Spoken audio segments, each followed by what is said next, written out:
If one person could be said to have created the Hollywood horror film, it would have to be Lon Chaney. His self-designed makeup was responsible for the success of the film that really kick-started horror as a recognised genre, The Phantom of the Opera. This marked the beginning of Hollywood's interest in the macabre, and Chaney contorted his face into a skull-like monstrosity for the film, in which he terrorised the employees and audiences of the Paris Opera House. It even contains a striking sequence shot in early Technicolor in which the Phantom disguises himself in an even more disturbing costume as he menaces the guests. The film is moody, stylish and grand, and would set the template for horror for decades to come. But why did a different actor assume Lon Chaney's name 20 years later? What happens when you let a 21-year-old run a major film studio? And how did the first cinematic universe come about nearly 80 years before the Marvel movies began? You'd better buckle up, because this gets confusing. Following the exodus of talent from the German film industry, the late 1920s saw Hollywood take over as the undisputed champion of horror cinema, but it wouldn't be until 1931 that it would fully grasp the money-making power of these films with Todd Browning's Dracula.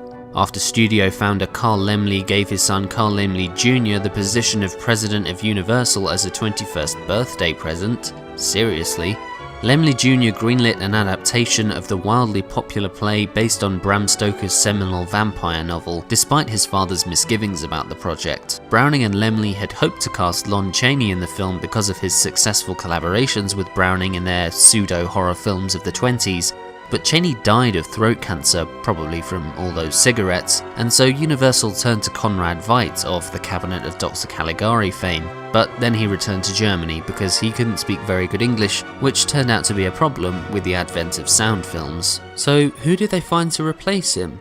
None other than the man who had played the Count on Broadway, Bela Lugosi. A man whose grasp of English was shaky at best. He even learned many of his lines phonetically because he didn't understand them, but this made him arguably ideal for the part. You see, what would come to be known as the Universal Monsters movies are so influential that they completely eclipse the popularity of their source material. In the novel, Count Dracula makes a concerted effort to speak with a perfect English accent, but Lugosi's distinctive Hungarian voice gave the Count a sense of exoticism and mystery that has stuck to this day. Oh, greetings, it is I, the Count, and it's time to answer that fascinating question. What is the Sesame Street number of the day? Now, Dracula is severely limited by its stagey direction and stuffy Victorian drama, which doesn't really hold up very well, but Lugosi's Count Dracula is a thing to behold, not just because of his sonorous voice, but his intense, almost hypnotic stare. He nearly redeems the whole production, but the weight of its banality overpowers even Lugosi's iconic performance. It was such an iconic performance that Lugosi would never escape its shadow, and because he was desperate for the part, Universal knew they didn't have to pay him much. Unlike many famous Hollywood actors of the studio era, Lugosi was not on contract. You see, movie studios used to keep their own stable of actors, production crew, writers, directors, etc., and so specific styles became associated with certain studios. Warner Brothers was realistic and largely focused on gangster movies, MGM was classy and spectacular, and Universal was...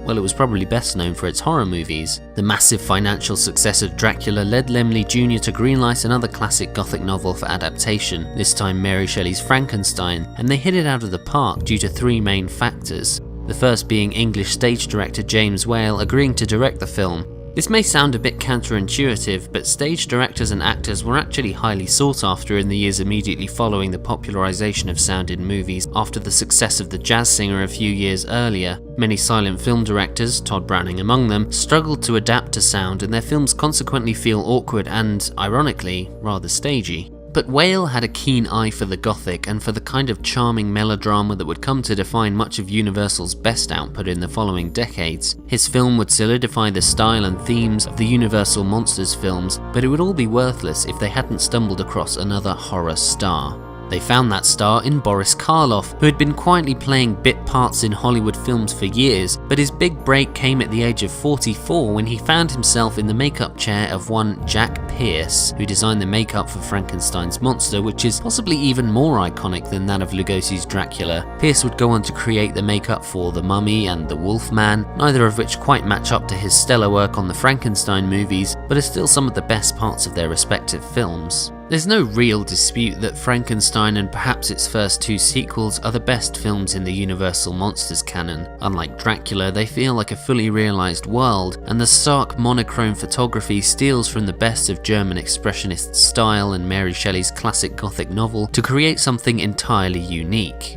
Unlike Dracula, Frankenstein is imbued with a complicated pathos that largely shines through thanks to the incredible work of Boris Karloff. In the role that would come to define his career and turn him into a bona fide star, Karloff was able to use Pierce's heavy makeup, which took hours to apply and remove each day, to embody a creature made up of the body parts of dead people. But crucially, the makeup didn't obscure Karloff's face.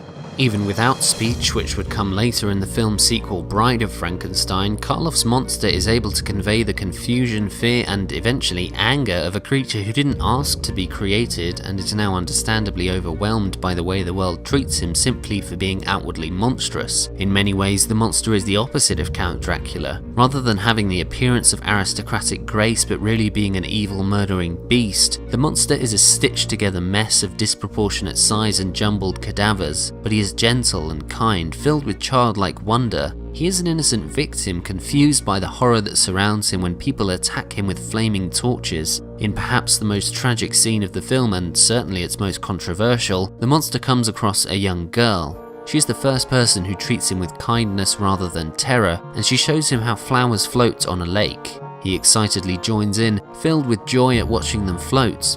Then he takes what seems a logical next step to him. He picks up the girl and throws her in too. But she doesn't float, she drowns. The monster is distraught and the girl doesn't reappear until this tracking shot of her father carrying her dead body through the streets. In Frankenstein, death begets life, which in turn begets death. The lines between the two are blurred, and stuck in the middle of it all is the monster. He is effectively an infant, but he is rejected by his father. He doesn't even have a name, which is why to this day people often mistakenly refer to the monster as Frankenstein, his creator. This is a tale of fear and mortality where Henry Frankenstein literally throws dirt on the face of death as he digs up graves, where his creation is tormented over and over until he simply can't take it anymore and goes on a furious rampage. The film culminates with an angry mob of torch-wielding villagers chasing both creator and creation to an old windmill. They cruelly set the building on fire, the one thing the monster has been shown to be truly afraid of, and they scream and jeer at him as he fights the man who created and then rejected him.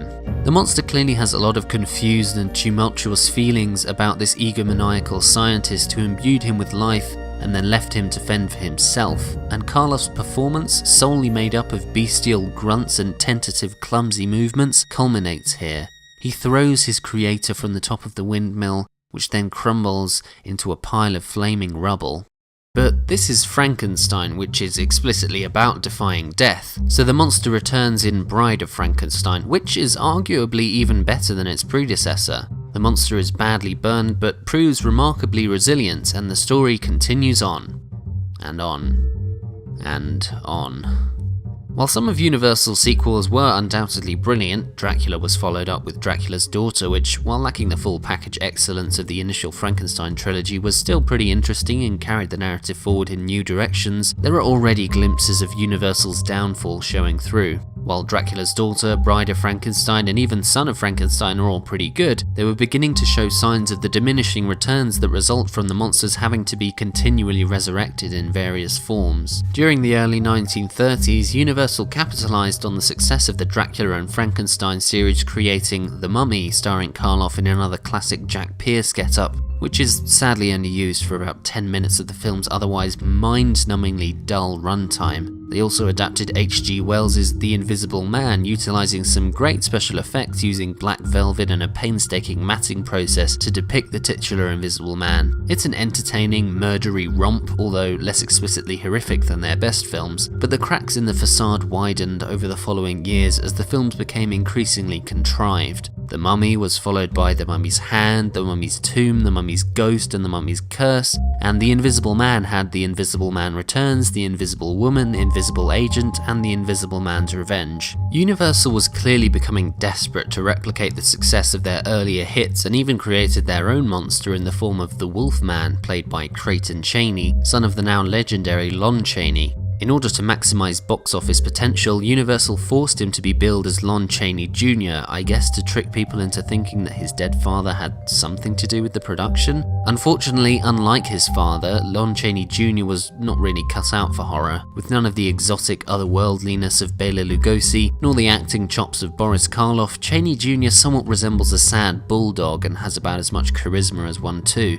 Lugosi easily outshines him in The Wolfman despite only appearing in a couple of minutes of the film, but it was a big success for Universal and so Lon Chaney Jr. became their #1 star, perhaps because Karloff and Lugosi both had other better things to do than keep appearing in the increasingly far-fetched and tedious Universal Monsters movies, which began pairing the monsters up with each other in so-called monster rallies such as Frankenstein Meets the Wolfman, House of Frankenstein and House of Dracula. Chaney Jr. would play both Frankenstein's monster and Dracula during his tenure at Universal to laughably bad effect, and frankly, nobody in their right mind could really continue to take these films seriously. Even Universal seemed to acknowledge this fact when they began to subject their once beloved monsters to the annoying comedy stylings of Abbott and Costello, who met all of the Universal monsters one after another in a series of grating comedies where those who had once elicited fear and fascination were now reduced to bad punchlines. At this point, the Universal monsters were dead. For good this time. But that wasn't the end of Hollywood horror. While the Monsters movies were slowly grinding down into a complete mess, Bela Lugosi and Boris Karloff had careers of their own. Lugosi was never as lucky as Karloff, largely because he was just less talented, but also because Karloff always seemed to get the best parts and Lugosi became resentful of Karloff's success, although Karloff was apparently always gracious and humble. This semi-friendly rivalry between the two kings of Hollywood horror gave the films in which they appeared together a charge of electricity. One of the best examples of this is The Black Cat, also from Universal but having nothing to do with their Monsters series.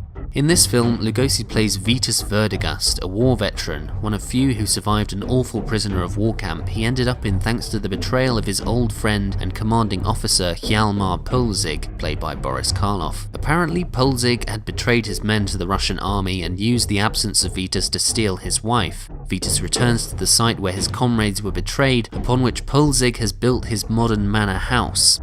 It's left somewhat ambiguous whether Vitus is correct about Polzig's actions, and both men seem rather suspicious until the end, which I don't want to spoil, but let's just say it involves satanic rituals, a man being flayed alive, and a large explosion.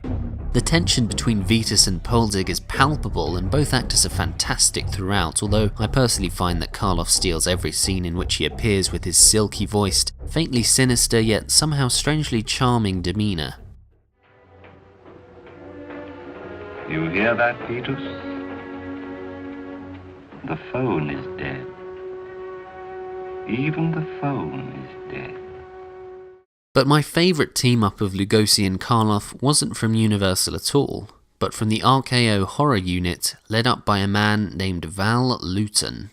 Lewton was a publicist, novelist and assistant to industry mogul David O. Selznick at MGM, but he eventually left in 1942 when he was made the head of the new horror division at RKO Pictures, who were in serious financial trouble after the commercial failure of Orson Welles' Citizen Kane and the Magnificent Ambersons. RKO hoped to save their company by copying Universal and getting into the business of making horror movies which were consistently popular at the box office. Having very little money, Lewton had to make his movies under a few conditions. The budgets were set at only $150,000, the films had to run for less than 75 minutes, and Lewton would be given the titles first, then would have to create a film around them. Within these limitations, he could basically do whatever he wanted, and so he decided to deliberately move away from the Universal style of horror pictures, which he saw as unimaginative. And imagination, that of the audience, was one of the driving forces behind his style. He once said that audiences will people any patch of prepared darkness with more horror, suspense and frightfulness than the most imaginative writer could ever dream up. You can find this approach littered throughout his films, the most notable example being from his first film for RKO, Cat People.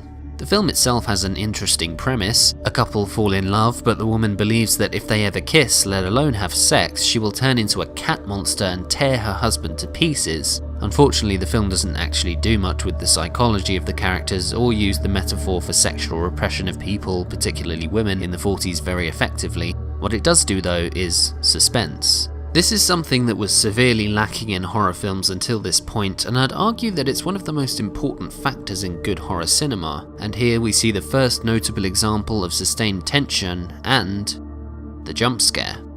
Now, many people decry the jump scare as the thing that single-handedly ruined horror, but like a lot of things, the jump scare isn't inherently bad. It's just sometimes used as a crutch when filmmakers don't know how to make something actually scary, so they just go at you a lot. Let me set the scene for you. Irina, the cat person of the title, is jealous of the close relationship her husband has with his colleague Alice. Alice is walking home one night and senses that there's someone or something following her. She can hear them until she stops, and so does the noise. She carries on and it starts again. Alice begins to panic, picking up her pace until we hear what sounds like a jungle cat about to tear her apart. But it's a bus pulling up. This building of tension to a fever pitch and the subsequent relief when it's revealed to be nothing threatening is called a Luton bus, for reasons I'm sure you can work out. I must say, Val Lewton begins to use this technique a bit too often, and his films for RKO, while none are as dull as some of the worst Universal movies, do tend to get a bit repetitive. But just as Lewton was beginning to get stale, so Boris Karloff was looking for something interesting to do after suffering through the stupidity of House of Frankenstein, which he described as a monster clam bake. Naturally, the two men teamed up and they brought Bela Lugosi in for good measure, the last time both men would appear together in a film, and together they made one of the best horror films of the golden age of Hollywood, The Body Snatcher. Inspired by the real-life case of Burke and Hare, who supplied the bodies of people they had killed to medical labs for dissection, The Body Snatcher follows a young medical student named Fettes who takes a job as his teacher's assistant to pay his way through medical school. His teacher, McFarlane, is a brilliant surgeon, but also a bit of an arsehole, largely because he is plagued by guilt for secretive crimes he committed in the past. His guilt is personified by Karloff's John Gray, who drives a cab and also supplies McFarlane with bodies he steals from graveyards. Gray continually taunts McFarlane about a secret past they share, and McFarlane is forced to endure it because Gray has information about him that could potentially send him to the gallows. Karloff clearly delights in playing a character who is having so much fun being evil, and he lights up the screen every time he appears. Fettes, meanwhile, is determined to cure a young girl's paralysis, but before McFarlane will attempt the operation on the girl's spine, he demands a cadaver to practice on. So Fettes goes to Gray's house, giving money to a girl singing on the street on his way, and demands that Gray find a fresh corpse. Gray tells Fettes that it will be difficult because the graveyards are being guarded, but he agrees to try. What follows is one of the best scenes of Lewton's brand of suspense that he ever put to film. The singing girl from before is seen walking down the street singing for loose change as Gray's carriage slowly follows her. She soon disappears into the shadows, still singing, and Gray follows, disappearing after her. We're left with nothing but shadows and the sound of the girl singing, until she suddenly stops. This film is one of the high points for both Val Lewton and Boris Karloff because it's so wonderfully atmospheric, reveling in death, guilt and shame, and Karloff just kills it. Gray, you know something about the human body? I've had some experience. It's a fitting conclusion to the intertwined careers of Lugosi and Karloff, and they get one final showcase as Lugosi's Joseph, McFarlane's other assistant, goes to Gray to attempt to blackmail him for money. Gray seems surprisingly agreeable at first, but we get the feeling that this won't end well for Joseph. Lugosi deserves credit for his transformation from the suave and elegant Count Dracula through the disfigured trickster Igor in Son of Frankenstein, all the way to the pathetic Joseph, who is clearly overwhelmed by Gray, who towers over him as Joseph mumbles his way through their interaction, trying desperately to seem threatening but easily undermined by Gray's confidence.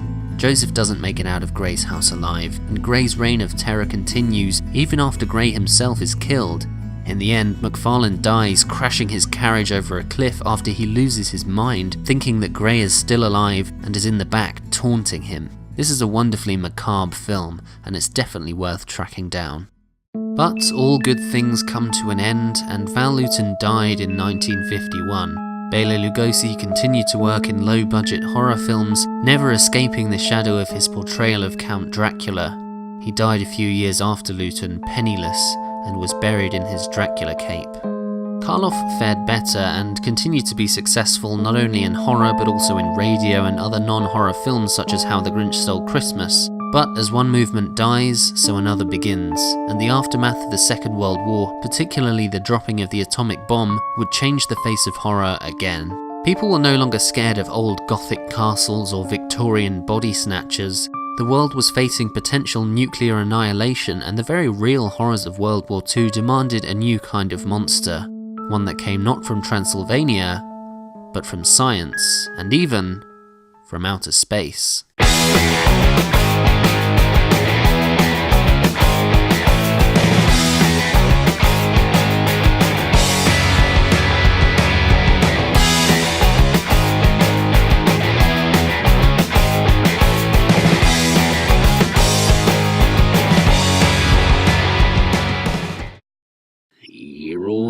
Nemec.